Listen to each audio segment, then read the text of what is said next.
जों हांख्रायनाय लेखायै बड'सा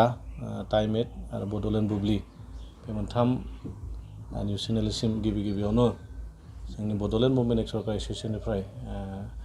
जोंनि सिबिनाय आरो खुलुमनायखौ आरो हामनायखौ जों बावबाय। दा दिनै जों मानि थाखाय बे प्रेस मिटखौ लादों बेनि सोमोन्दै जों फोरमायनो सानदों। जोंनि दुलाराय बड'लेण्ड मुभमेन्ट एक्सप्रेस एस'सियेसननि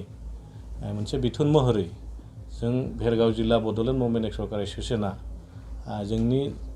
भलुन्टियार्स आरो जायफोर माने एक्स सरकार बिथांमोननिसिम मोनसे मेसेज हरनो नागिरदों जे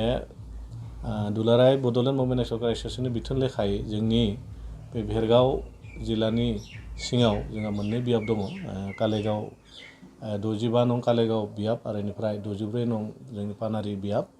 दा बेयाव सेन्ट्रेलनि बिथोन बायदियै बिजेपि गभर्नमेन्ट आरो इउपिपिएल बे मोननै हानजाजों एलायन्सआव दङ आरो बे लेखायै जोंनिसिम बिथांमोना मोनसे इनफरमेसन हरदों, बिथोन हरदों। बेनो जाहैबाय जे जों पानारि समस्तियाव एबा 64 नं पानारि समस्तियाव जोङो बिस्वजित दैमारि बिथाङा बिजेपिनि सासे केन्डिडेट, बिथांखौ जोङो जोंनि बड'लेण्ड मुभमेन्ट एक्सप्रेस एस'सियेसननिफ्राय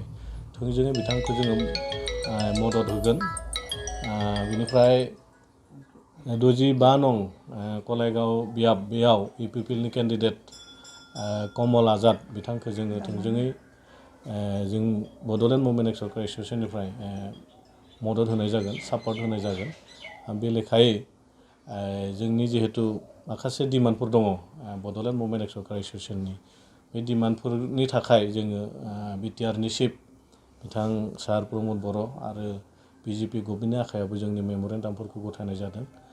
खेबथाम जों रायज्लायनाय जादों जे बेवहाय जोंनि डिमान्ड हिसाबै दङ जे 1987निफ्राय 93सिम बड'लेण्ड मुभमेन्टनि समाव जायफोर जों भलुन्टियार्स हिसाबै खामानि मावदोंमोन, हारिनि थाखाय खामानि मावदोंमोन, गोबां भलुन्टियार्सफोरा दिनै माने अनसुंथाइनि मुङाव जेबो मोनथ'वाखै, बयबो माने आलाय सिलाय जानानै दङ। आरो बेनि अनगायैबो बे मुभमेन्टनि समाव जोंहा बड'लेण्ड मुभमेन्टनि समाव जोंहा 1136 सुबुङा जोंनि बे मुभमेन्टआव मुंख्लं जादोंमोन। बिथांमोननि थाखायबो मुंख्लंनि मुङाव दिनैसिम गभर्नमेन्टआ माने जेबो अनसुंथाइ महरै जेबो होथ'वाखै। बेजों लोगोसे बे मुभमेन्टनि समावनो पुलिस मिलिटारिजों सोरबा बुजानाय, न' सावजानाय, सोरबा आइजोआ रेप खालामजानाय, बेफोरनि बेलायावबो गभर्नमेन्टआ माने जेबो माने अनसुंथाइ होआखै। दा गभर्नमेन्टनि सायाव बुंनो थाङोबा बै समावनो जोंहा बिएसि एकर्ड जादोंमोन 1993आव। बिनि उनाव माने बिटिसि एकर्ड जाबाय 3आव। बिनि उनाव खमसे खम जोङो 34 इयार्स माने डिप्राइभ जाना थाबाय, माने खुनु गभर्नमेन्टनिफ्राय बै समावबो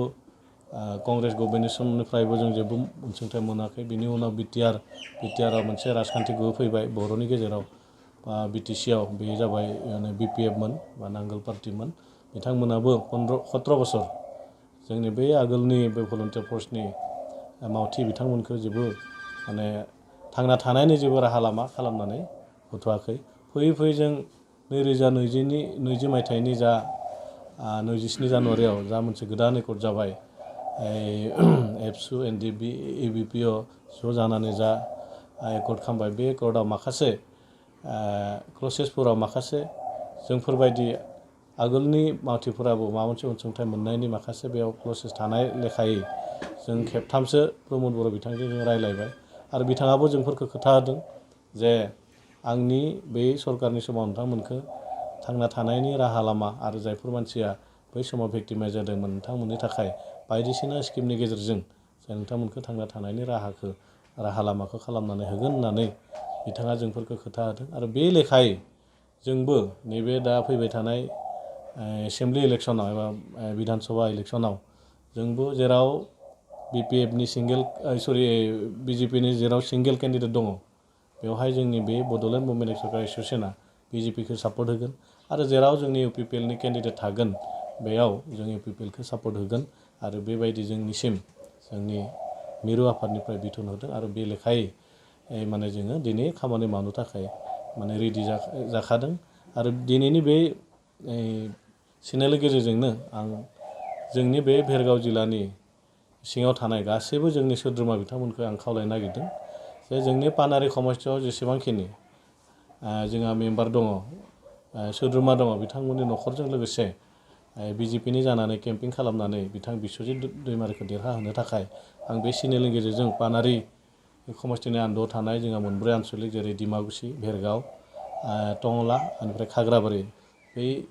आगोलनि मावथि बिथांमोनखौ बिस्वजित दैमारिखौ देरहाहोनो थाखाय आरो बिथांनि जानानै खामानि मावनो थाखाय आं जिल्लानिफ्राय खावलायबाय आरो बेराफारसेथिं जोंहा कालाइगाव समस्थियाव जोंहा मोनब्रै आनसलिक दङ जेरैहाय कबिरालि कालाइगाव खैराबारि आरो भकतपारा बे मोनब्रै आनसलिकखौबो आं दिनैनि बे प्रेस मिटनि गेजेरजों बिथांमोनखौ खावलायदों जे जायखिजाया राहाजों बेयाव जोंनि इउपिपिएलनि केन्डिडेट कामाल आजाद बिथांखौ नारा नाथा नांनानै बिथांखौ देरहाहरनांगौ आरो बिथांमोनखौ देरहाहरनो हायोब्ला जोंनि जा इउपिपिएल आरो बिजेपि एलायन्स गभर्नमेन्ट बेयाव स्टेट आरो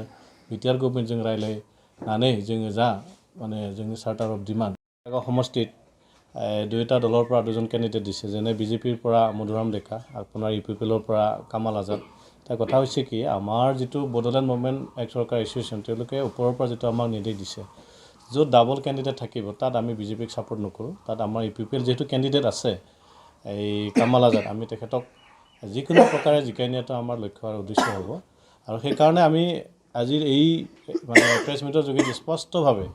আমাৰ কলাইগাঁও সমষ্টিত যিমানখিনি আমাৰ বড়োলেণ্ড মুভমেণ্ট এক চৰকাৰ আমাৰ মানে কেডাৰ আছে বা আমাৰ সদস্য আছে সকলোকে আমি বিনম্ৰভাৱে অনুৰোধ কৰিছোঁ তেওঁলোকে যেন কোনো কাৰণত বিজেপিক তাতে ভোট প্ৰদান নকৰে কামাল আজাদক মানে ভোট প্ৰদান কৰে এইখিনি আমি ভেৰগাঁও জিলা বড়োলেণ্ড মুভমেণ্ট এক চৰকাৰ এছ'চিয়েশ্যন তৰফৰ পৰা আমি অনুৰোধ জনাইছোঁ